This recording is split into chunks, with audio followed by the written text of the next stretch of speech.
नमस्कार, स्वागत है आपका एबीपी न्यूज पर। मैं हूं आपके साथ शीरी। जिसने ससुर को हटाकर सत्ता पाई, जमी जमाई पार्टी हथियाली और फिर अपने दम पर कई बार सरकार बनाई।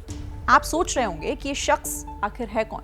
जवाब आसान है, ये है नरेंद्र के नायडू। जी हां, बात हो रही है चंद्रबाबू नायडू की। वैसे कल से लेकर अब तक सोशल मीडिया पर नीतीश कुमार और उनकी राजनीतिक पलटी बहुत ट्रेंड कर रही है, लेकिन चंद्रबाबू नायडू का अतीत भी कम चौंकाने वाला नहीं है। उन पर अपने ससुर की पार्टी पर कब्जा करने का आरोप है। तो यह भी सच है कि आंध्र प्रदेश को आईटी कैपिटल बनाने का श्रेय भी नायडू को ही जाता है। नायडू कुछ महीने पहले जेल भी जा चुके हैं और विकास पुरुष का टैग भी उनके पास है। तो ऐसे में सवाल है कि मोदी सरकार की हैट्रिक में नायडू कितने खास हैं? कहीं 2018 की तरह नायडू मोदी को गच्चा तो नहीं दे जाएंगे?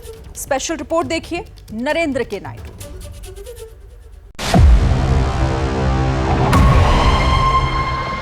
एक मार्च 2021, तिरुपति, आंध्र प्रदेश। तब चंद्रबाबू नायडू आंध्र में विपक्ष का चेहरा थे। उस रोज वो सत्ताधारी पार्टी वाईएसआरसीपी के खिलाफ एक धरना कार्यक्रम में जा रहे थे। पुलिस ने इजाजत नहीं दी। नायडू जिद पर अड़े तो पुलिस को उन्हें डिटेन करना पड़ा। गुस्सा कर नायडू एयरपोर्ट के फर्श पर बैठ गए।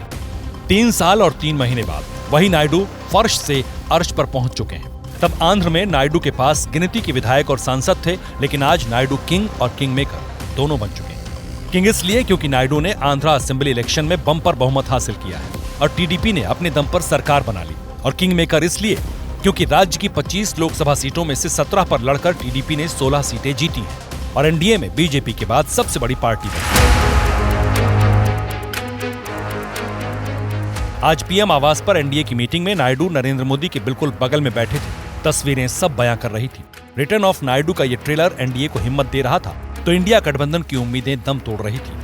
देखिए, चंद्रबाबू नायडू की जब बीजेपी के साथ दोस्ती थी तब वो अटल बिहारी वाजपेयी का दौर था और चंद्रबाबू नायडू संयोजक हुआ करते थे एनडीए के। तो उस समय के दौर में भी चंद्रबाबू नायडू ने स्पीकर पद मांगा था, साथ ही संसदीय कार्य मंत्री पद भी अपने पास रखा था। अब दौर बदल गया है। अब की बीजेपी मोदी और अमित शाह की बीजेपी है। यहाँ पर चंद्रबाबू नायडू ने भी बहुत वनवास भोगा है। उस वनवास के बाद वो बहुत चीज़ें मांगेंगे अपने लिए।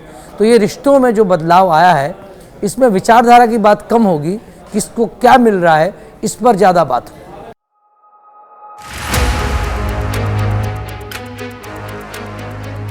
नीतीश कुमार को अगर पलटी मार कहा जाता है तो चंद्रबाबू नायडू का अतीत भी चौंकाने वाला है। उन पर अपने ससुर के खिलाफ राजनीतिक साजिश करके पार्टी पर कब्जा करने का आरोप है। ये चैप्टर भी रीओपन करेंगे, लेकिन उससे पहले आप नायडू का वो इंट्रो जान लीजिए जो बहुत से लोगों को पता ही नहीं। आंध्र प्रदेश के पूर्व सीएम और तेलुगु सिनेमा के सुपरस्टार एनटी रामाराव के दामाद हैं चंद्रबाबू नायडू। एनटी रामाराव की बेटी एन भुवनेश्वरी के साथ नायडू की शादी हुई। साउथ के superstar N Balakrishnan NT Rama Rao के बेटे हैं और पोते जूनियर एनटीआर का भी जलवा दुनिया देख रही है। ऑस्कर विनिंग आरआरआर में जूनियर एनटीआर के एक्शन को सबने सराहा। इस परिवार से नायडू का रिश्ता तो अब आप समझ गए होंगे। के दशक में चंद्रबाबू नायडू ने अपना राजनीतिक करियर शुरू किया। 28 साल की उम्र में पहली बार वो कांग्रेस की टिकट पर विधायक बने, लेकिन उसके बाद वो चुनाव टीडीपी के एनटीआर के दौर में हार गए। इस हार के बाद उन्होंने टीडीपी ज्वाइन करी और अब वो टीडीपी के एक सशक्त चेहरे। जिस इमरजेंसी को लेकर कांग्रेस को आज तक कोसा जाता है, उस दौर में चंद्रबाबू नायडू की छवि संजय गांधी के सपोर्टर की थी। चंद्रबाबू नायडू 28 साल में पहली बार कांग्रेस के टिकट पर विधायक बन गए थे और 30 साल की उम्र में वो मंत्री भी बन गए थे। लेकिन इसके बाद चंद्रबाबू नायडू के साथ कुछ बड़ा होने वाला था। 1980 के आसपास की बात है। तब नायडू आंध्र में सिनेमेटोग्राफी मिनिस्टर थे, लिहाजा फिल्मी दुनिया से उनका राब्ता होता था। सुपरस्टार एनटी रामाराव से नायडू की मुलाकात हुई। एनटीआर को नायडू अच्छे लगे और सितंबर 1981 में एनटीआर ने अपनी बेटी भुवनेश्वरी की शादी नायडू से कर दी।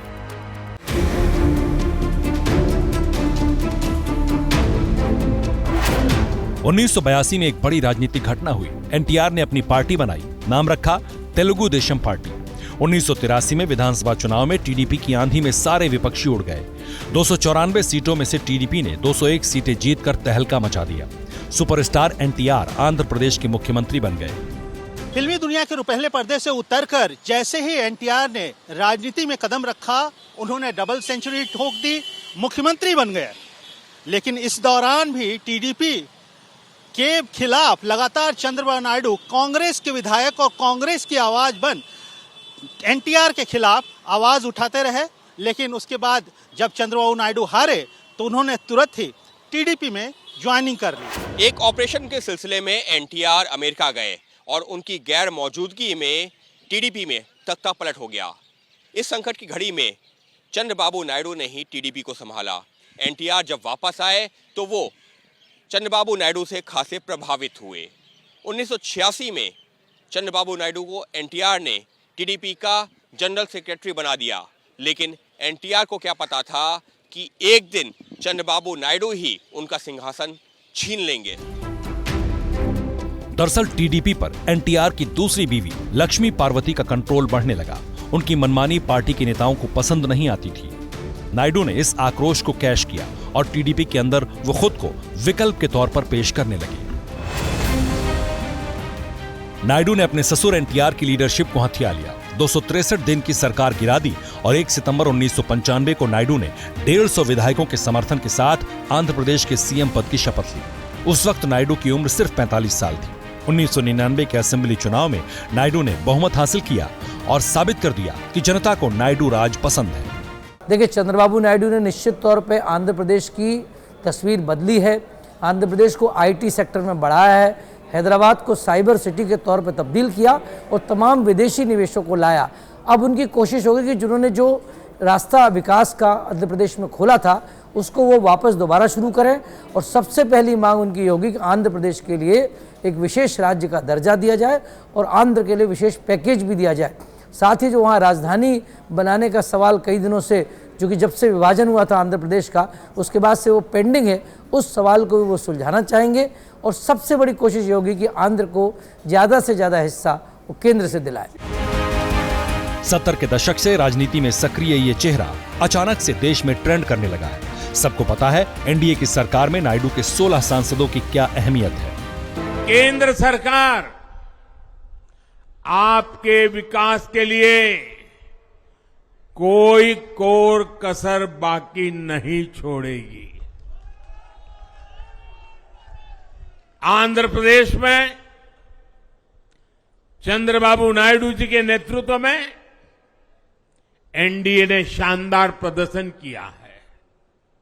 बिहार में नीतीश बाबू के नेतृत्व में भी एनडीए ने शानदार प्रदर्शन किया है। 2019 में यही नायडू नरेंद्र मोदी के खिलाफ विपक्ष को एकजुट करने में जुटे थे।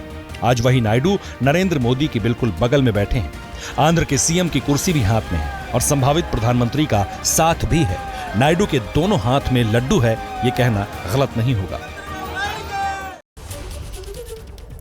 और अब यहाँ एक जरूरी बात, नायडू की पार्टी टीडीपी का जन्म गैर कांग्रेसी राजनीति से शुरू हुआ था और 2018 में पहली बार नायडू ने कांग्रेस से हाथ मिलाया था। यानी अगर राजनीतिक विचारधारा के तौर पर देखा जाए तो नायडू बीजेपी के ज्यादा करीब हैं बजाय कांग्रेस के। लेकिन वक्त वक्त पर दोनों से हाथ मिलाकर नायडू ये भी साबित कर चुके हैं कि सियासत में कोई हमेशा किसी का दुश्मन नहीं होता है।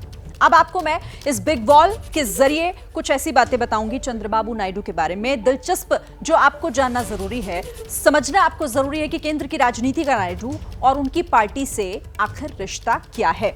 तो आपको यहां पर बताते हैं कि केंद्र की राजनीति में नायडू कहां खड़े होते दिखाई देते हैं। देखिए, 1996 में नेशनल पॉलिटिक्स में उनकी एंट्री हुई थी, 1996 में। इसके बाद आम चुनाव में यूनाइटेड फ्रंट के संयोजक बने थे नायडू।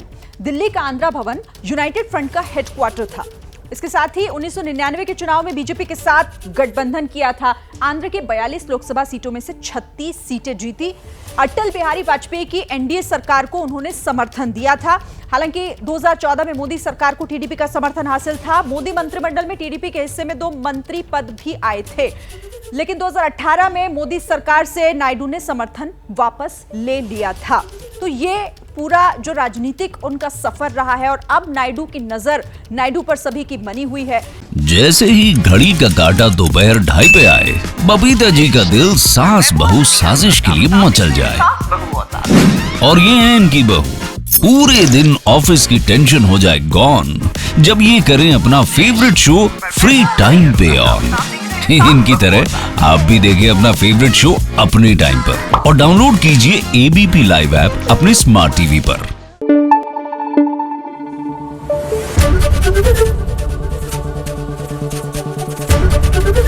एबीपी न्यूज आपको रखे आगे।